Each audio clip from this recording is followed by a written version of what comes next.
All right, let's get him. Let's get him on the horn. Let's get Kaleb Harrison on the show. And remember, share away. Chuck.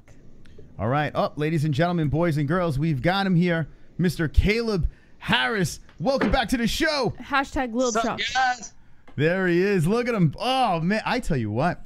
All right, let me get a good look at Kaleb here. I got to say this. Kaleb. Can y'all see me all right? We do. Can you hear us?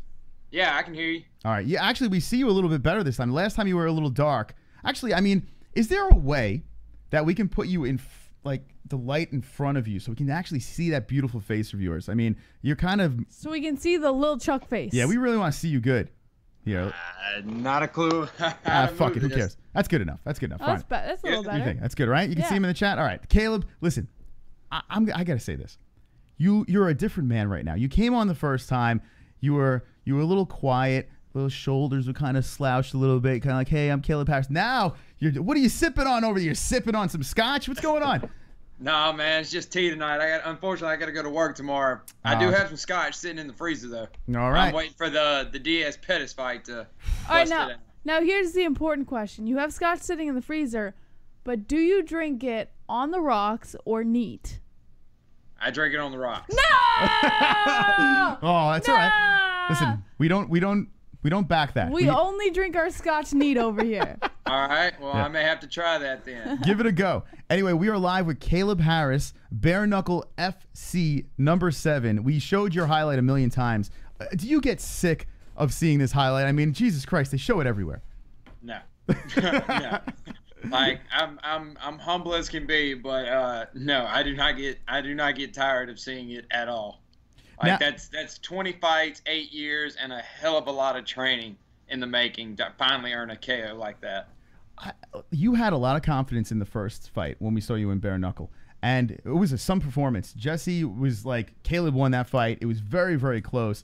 It could have went either way. This fight over here, did you go into this one saying, hey, this is not going to a decision. I'm going to make sure I get the job done?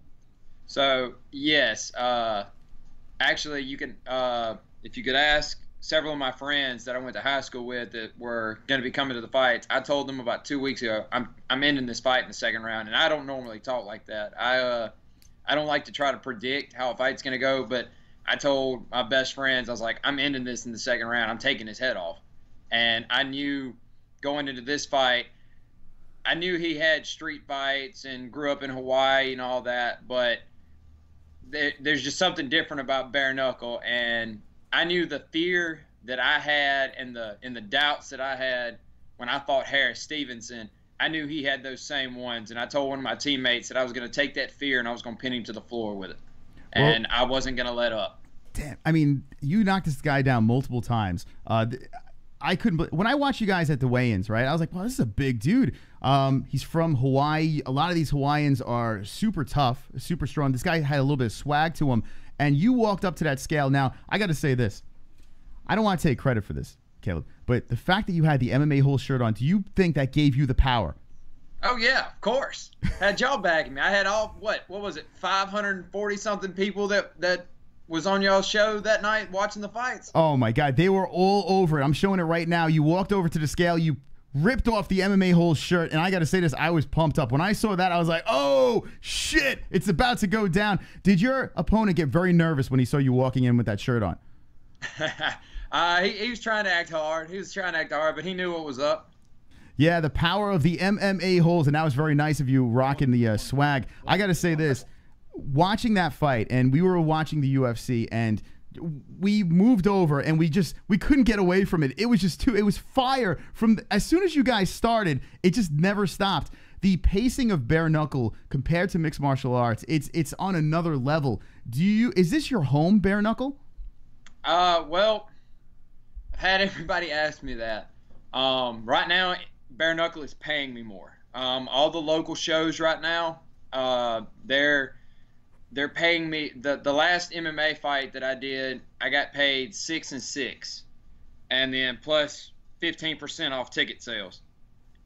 And so I've made double or more off each bare knuckle fight that I've had compared to that.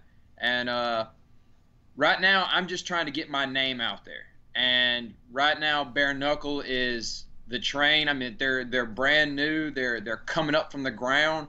So I just did a Facebook Live interview with Christopher. I don't know how you say his last name, Rothstein, but like he said, it would be awesome to come up and be one of the OG bare knuckle fighters when this thing blows up in the next couple of years, because it's going to. I mean, and I'm not just saying that because I'm on it. I'm with them right now, but I mean, humans in general, they want the gladiator sports back. I mean, they may not want us dying in the ring, but I mean, they want it as close as possible to that, and bare knuckle's giving them that. Oh yeah, it is something else. I tell you what, we were so distracted with bare knuckle, we couldn't even pay attention to the UFC. It's like boxing, right?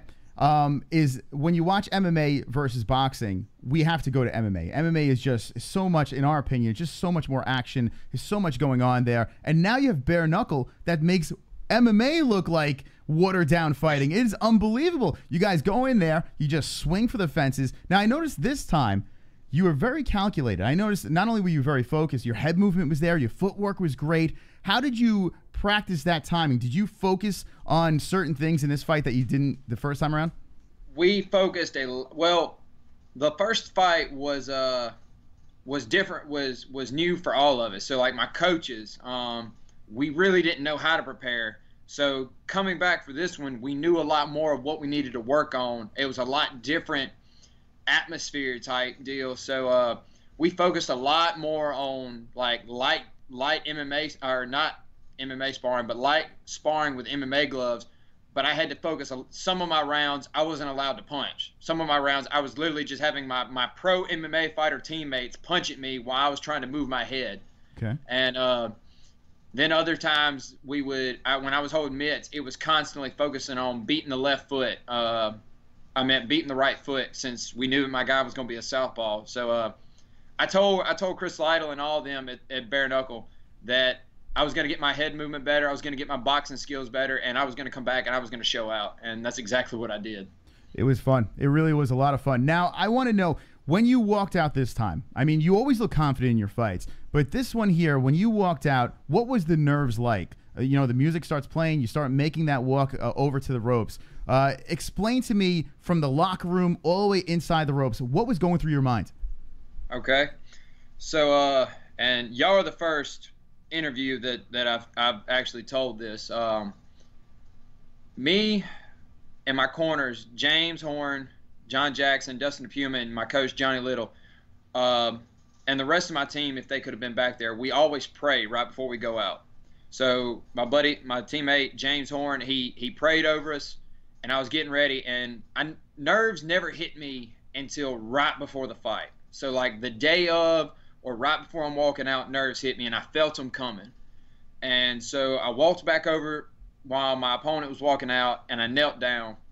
And I deal with anxiety from time to time. I don't claim to have depression, because there's people that suffer way worse than I do. But I knelt down and I prayed to God, and I said, Lord, I got to find that darkness in my heart. And I want you to take every bit of that and all the anxiety and all the stress that I've gone through this camp, and I want you to put it into my hands and let me go out there and just let loose. And once I said that and I got up on stage, I started smiling. It was like a wave washed over me of relief, and all I could think about was getting in there and getting ready to throw hands. So you're saying God is a Kaleb Harris fan? I'm saying Kaleb Harris is a God fan. There you go. Kaleb Harris live with the MMA Holes fought on Bare Knuckle 7 this past Saturday. And I mean, whirlwind. It's been crazy, like all over the place. Anytime you go on social media, all you see is these highlights, your hand in the air. The best is you standing over your opponent and just staring at him. This is my favorite shot of you just staring at him on the ground. Now, I mean, what was going through your mind as he was laying there? Are you like, is he all right, or fuck this guy? What was going through your mind? Man, that was the in-between moment. So like during the fight, each time I knocked down, I mean, I'm glaring at him. I'm just standing there like a dog, just being told, go again, go again. And that picture that you're talking about was the in-between of me realizing the fight was over with and me having to switch back to the Kaleb Harris that you see now that cares about his opponent, because I wanted to rush over there and check on him, and which the ref was like, hey, hold up just a second, let his guys get in here, let us check him out. I even handed him my own stool from the corner because the ref, I don't know why people were taking so long, but like the ref started yelling like, get me the damn stool, and I started like running around trying to grab the stool. But no, I was in shock because like I said, I'd never had a KO before, and like that will always be a moment in my life that I look back on, that a chapter turned in that night. I tell you, the ref did do a good job too there. I mean, he was like, get someone in here immediately. He's screaming. Bill's an awesome ref. He's ref both my bare knuckle fights, and I mean, he's always done a great job. We got a donation coming in here, Kaleb.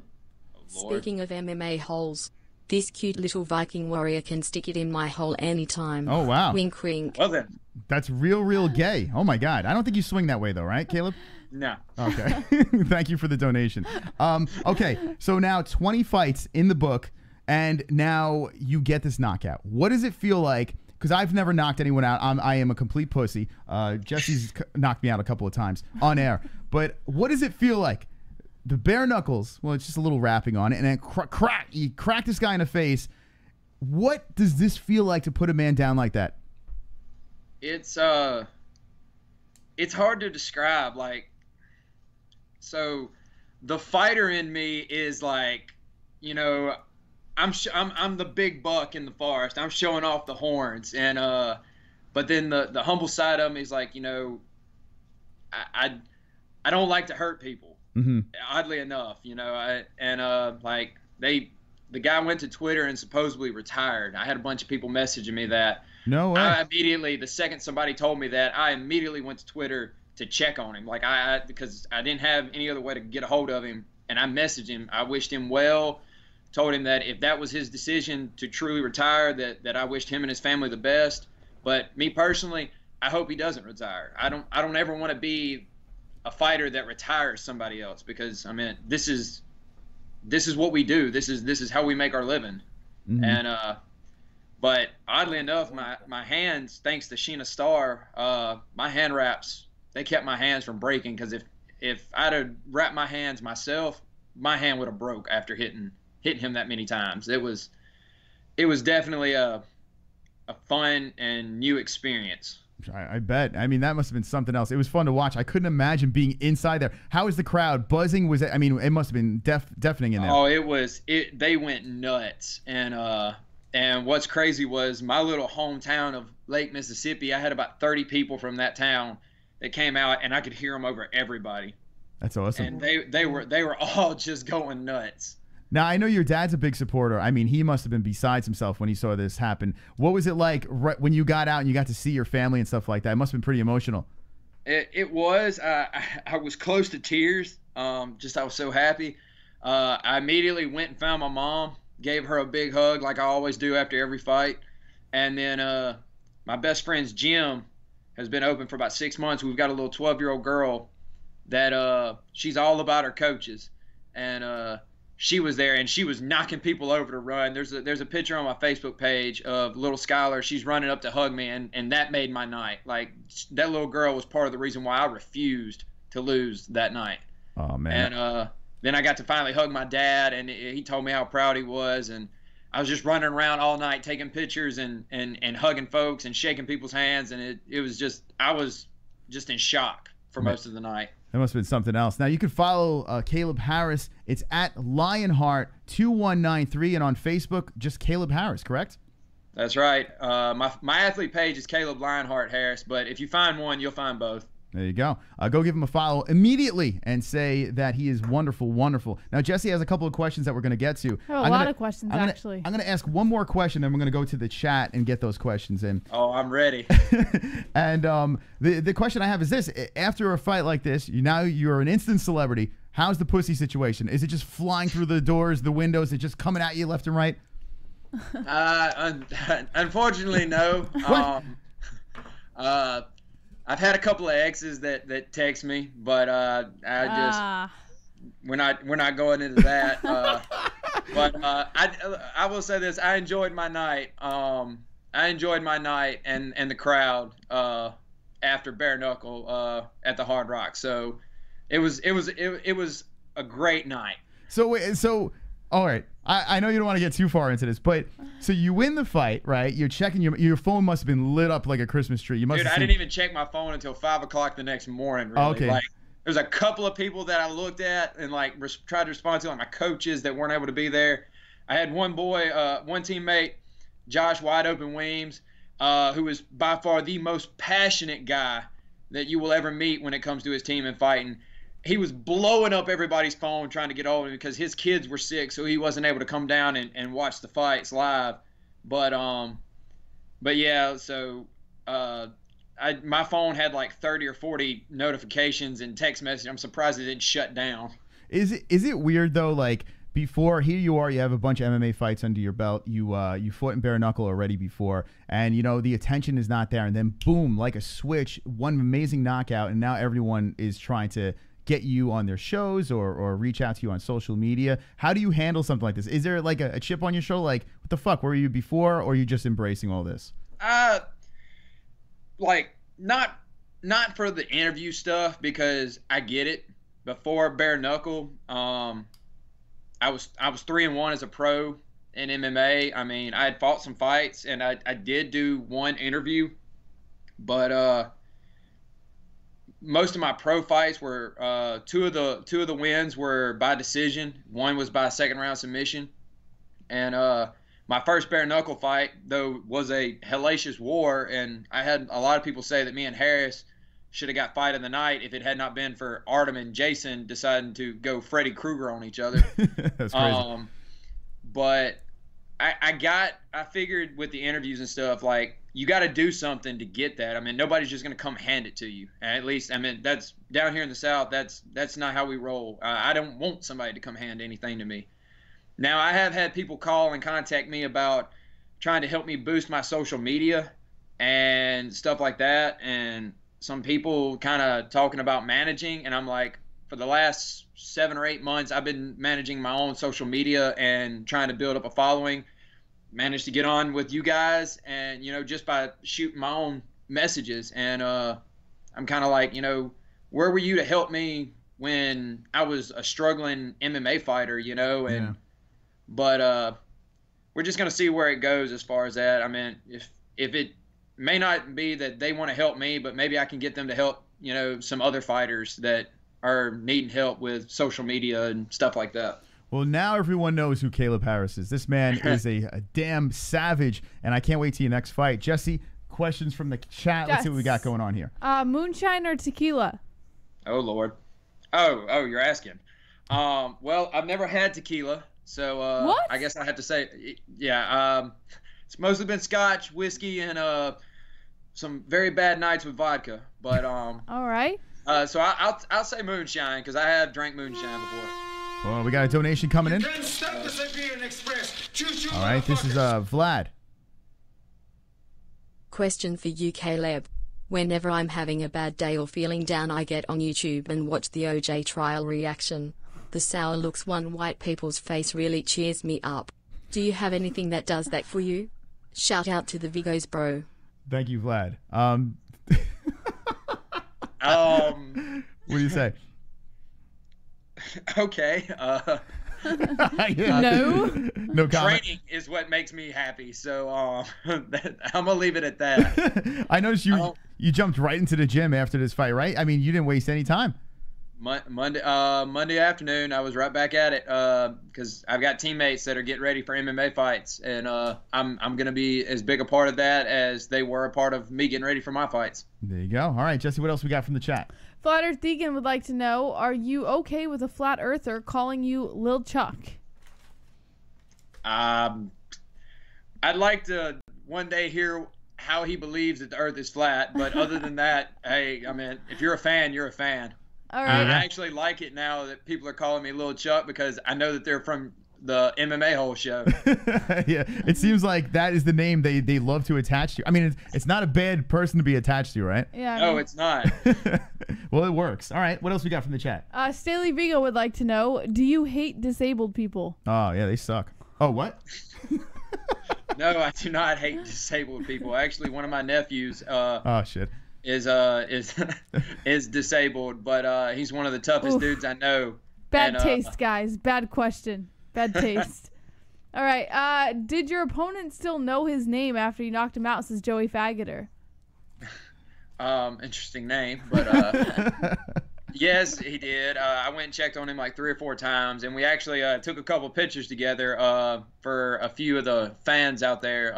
I haven't received any copies of it, but yeah, I made sure he was okay, and he thanked me for the fight, and but he was getting ready to fly back to Hawaii, I think, the next day. Nice. All right. Chrome T Dome wants to know: do you shower after taking a shit? Yes. I like to shit in the shower. Hold on, we got a donation from Marky Wahoo. Oh, hold on. I'm pulling for you, homie. Call out the Russian hammer and your name will spread like a fart in church. Who is your favorite MMA fighter? And who wins between Tony Ferguson and Dustin Poirier if they were to fight? All right, 3 good questions over there. So what do you think about that? First off, will you call out the Russian hammer in the near future? First of all, I am 1-1 in bare knuckle right now, and even though after this weekend I've built a name, I am nowhere near yet to the arrogance of calling out fighters that are making that kind of money. I mean, that's just going to make me look like a punk. What was the second question? Well, and just to piggyback off of that, I noticed that you look like you wanted to grab the mic. How come they didn't interview these guys in the earlier fights? I mean, were they just trying to move the event along, or they were trying to move the event along? We actually did interviews after. You can actually go to YouTube and look up my interview with Susan. I don't know how to say her last name, but she does a lot of the interviews for the UFC fighters. You can look up on YouTube. Okay. And find my post-fight interview. Next time we want you in the ropes. We want you yelling at the crowd, calling people out, like just flipping everyone off. That's just not my thing, man. Like there's several fighters that I would love to have the honor of fighting, but like as far as like calling out and being an ass about it, that's more Conor McGregor's thing and other folks. That's not my shtick. You let everything talk inside the ropes. I see how you work. Man. The next question from Marky Wahoo is: who's your favorite MMA fighter? Cowboy Cerrone, hands down. Been a fan of his since day one. Like, it is my dream to go out there to the BMF ranch and get to train. Now, do you think that Cowboy Cerrone accidentally or purposefully blew his nose during his last fight with Tony Ferguson?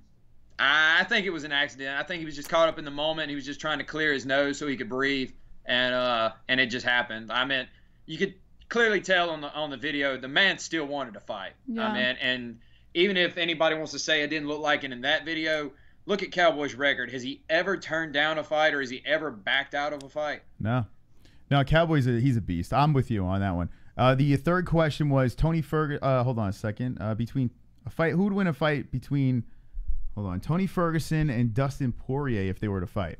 Oof, that's a hard one. Ferguson's got them razor elbows that he likes to throw, but I guess since I'm going for him against Khabib, I'm gonna root for the Southern boy and go with Dustin Poirier. All right, I think his boxing will do well against Khabib, and I think it would do well against Ferguson. All right, Jesse, what else we got from the chat? All right, Mr. Relaxation would like to know if you could bare knuckle fight anyone from the UFC, who would it be?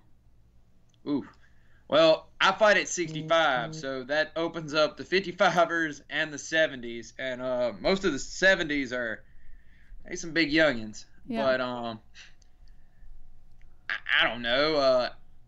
I personally would love to see Nate Diaz come into the bare knuckle scene, and it would be a total honor to be able to step in the ring with him. But like I told another interview on a Guy Thing podcast, they're going to have to seriously pay me some money to take the chance of getting stocked and slapped by Diaz.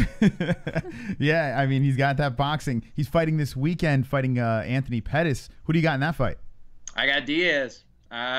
It's nothing against Pettis. Most of the time, I'll be on Pettis' side, but I think everybody's counting out Diaz at the fact that he's been out for a while. But before he fought Conor McGregor, I mean, he was out for a while the first time and was getting ready for a triathlon and came in. So who's to say that he's not getting ready for it already? There you go. I mean, just because he's not fighting in the ring doesn't mean he's not training. That's true. Kaleb Harris live with the MMA Holes Bare Knuckle FC7. A crazy knockout. Do they give bonuses in Bare Knuckle? They do. They recently started, and I did earn one that night. Hey, all right. Round of applause for Kaleb Harris. It's about damn time they give you a bonus. This is ridiculous. That's an MMA Hole bonus right there. Good for you, man. I'm glad you got that. Oh, we have a theory, by the way. So we have this thing called the MMA Holes Curse, and anyone who comes on to the MMA Holes show before their fight, unfortunately, ends up taking an L, and we call it the MMA Holes Curse. But you came on before your fight. You came on during the show, and then you did the weigh-ins in the T-shirt, the MMA Holes T-shirt, and then you won. I broke that curse. You broke the curse. You won by knockout. So now we're thinking, if we send every fighter who comes on the show a T-shirt and have them walk into their weigh-ins with the T-shirt on, then they break the MMA Holes curse, and they won't have to worry about it. That's it. The power of the holes. You have the power of the holes. No, you will never lose again. You know what? We'll send you another shirt. Would you wear it again? Heck yeah. Do what? Would you wear, if we send you one of these brand new shirts, would you wear this at your next fight? Heck yeah. Yes! Kaleb Harris is going to do it again! Yes! Wonderful. All right. One will be on its way. What else we have from the chat? All right, I have a couple more. Jean-Paul Lescote says, what is your weight, your current weight, and then your fighting weight? So in bare knuckle, my fight weight, I found a home at the 165 division that they've officially made. In MMA, I fight at 155. Right now, I am probably about 178. Usually, I gain from 50, cutting to 55. I gain about 20 pounds back by fight day, and then I usually jump way higher. But that's usually because I take a little while off to fight. But since I'm pretty sure I'm going to be fighting again sometime around November, December, I'm trying to maintain my weight around about 78.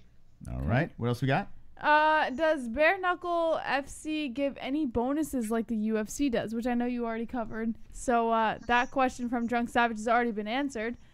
Two Joints would like to know. Drunk Savage. He has been retweeting and reposting everything on Twitter that I share. So shout out to Drunk Savage. Drunk Savage is one of the best. I tell you what, there are certain people in this community that are so goddamn loyal. I mean, once you become an MMA hole, they are the best. They really are the best. Yeah.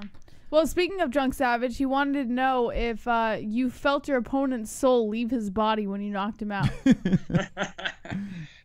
I didn't feel it, but I saw his face whenever I connected the knockout punch, and I saw that something flipped, something clicked off, and that's part of the reason why I pulled off, and I didn't keep going in.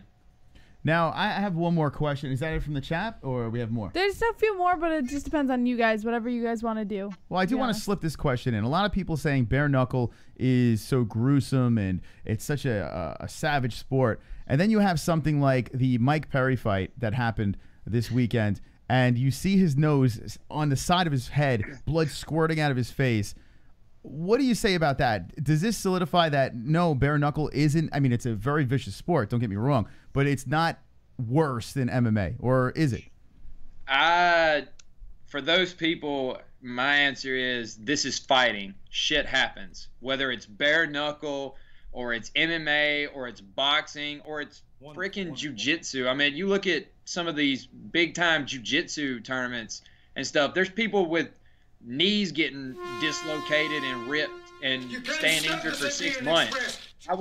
I got busted up in my last bare knuckle fight, and I was training again in a week. So I mean, it's neither one is more gruesome than the other. I mean, you just pick which one you want to support, and that's what people tend to go for. I mean, at the end of the day, I mean, it's no difference. There we go. We got a donation that slipped in. Jessie, what did Marky Wahoo just ask? He said, if Gillespie fought Askren at a catch weight, who gets pregnant? Who gets pregnant? Great question. I don't even know how to answer that question. I don't know how to ask that question. That's crazy. That's a very good question, actually. Thank you, Marky Wahoo. All right, let's get one more question from the chat. Let's see. Okay, one more? Yeah, all right, grab one more. Rapid fire. Do rapid fire. Let me find the best one then. What's your favorite combination to throw? Says Mr. Relaxation. That'd be the combination that I threw right off the bat in the bare knuckle fight. It's a leaping left hook to a straight right, under the rope, right hand. Wow, that sounds... Sounds badass. I know I could do that. Travis Tabor says, what's the hardest you've ever been hit? That would be Bobby Taylor, and with a looping overhand right. I was 1 minute looking straight at him. The next minute, I'm looking up at the sky in the ring and having to scramble to get back up. Wow. And then Mike S wants to know, who in Bellator, UFC, or any other organization would you like to fight?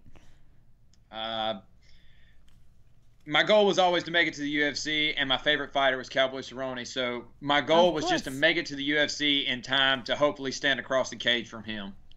That'd be awesome. Well, Kaleb Harris here live from Bare Knuckle FC. It's a pleasure to have you back on. And I got to say this, I love the swag. I love the fact that you are on top of the world. You deserve every bit of it. It was fantastic to watch that fight.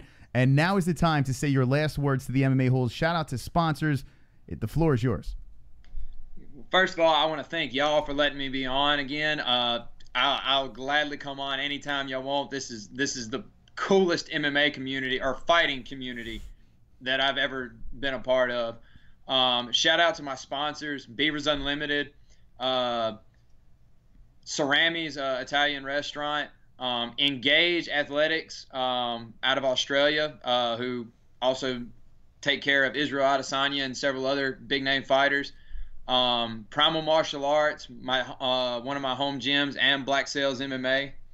And then at the end, I just want to let all of the MMA community know that if you're dealing with any kind of form of depression, anxiety, or suicidal thoughts, I'm praying for you. And just know that when times are tough, just get out there and do something that makes you happy. Because I promise you, at the end of the day, things can get better as long as you choose to keep fighting. I like that. That's words of wisdom right there. Best way to end an interview, man. We got to set you up with Timeless CBD. We got to set you up with Timeless CBD and get them on the Kaleb train. Definitely down, because right now I've talked to a couple of CBD places. Nobody seems interested in wanting to sponsor me or anything. Well, we'll make that happen. Yeah, right? We'll send 100%. Rob his way. We know someone who will definitely be on board, especially after your last fight. He's 100% going to be on board with sponsoring. We'll talk to him after the show. One more donation slipped in while you were talking here. It's real. What did he say, Jessie? He said, thoughts on Colby Marty McCoonman? Marty McCoonman. Who's that? It's Usman, but yeah. All right. So thoughts on Colby versus Usman? Okay, Colby Covington versus Kamaru Usman. Yes. That's the right way to say it. That's a tough one. I'm going to go with Usman just because I personally don't like the way Colby's acting. Like, I get why he's doing it. It's because it's getting him a lot of attention, but it's kind of like what Cejudo's doing, and it's just not great to watch. Cejudo versus Valentina Shevchenko. Who you got? I got Shevchenko. I think that he's very stupid. I don't know if he's doing that just for publicity or if he's being serious, but if he does step in there, because I've also seen him call out Amanda Nunes, and I mean, I know grown men that don't want to fight Amanda Nunes. Yeah. I wouldn't want to step in the ring with Amanda Nunes. Yeah, she's nasty. I would. Yeah, you kick her ass? I would. Oh, she'll take all the ladies out. She's just tell you something. I'm gonna be the next. I saw her in the gym right before the show, getting swole. Yeah, well, that was only my first training session, so please don't think too much of it. But one day I'll be the next UFC champ. You'll see. Yeah, and then she'll wake up and come back onto the show. Kaleb, thank you so much for coming on. Oh, DC or Stipe? That's hard because like I'm a Stipe fan, and a DC fan. DC has been the way a champ should act. He's been very down to earth for the most part, as a good family guy. But Stipe's, I mean, the man still goes back after he wins his title and works at the fire department. So I told my buddy I think DC's going to take it again, but I don't think it's going to be a quick fight. I think it's going to be a long, grueling wrestling fight this go around. All right, there you go, Kaleb. Thank you again for coming on, and we're looking forward. Man. Hey, anytime you want, you're welcome back. So hit us up, and we'll have you back on for sure. Sounds good, bro. All right, be good. Kaleb Harris, live on the MMA Holes. Wonderful, wonderful over here. That was nice, Jesse. Look at this. Watch it one more time here.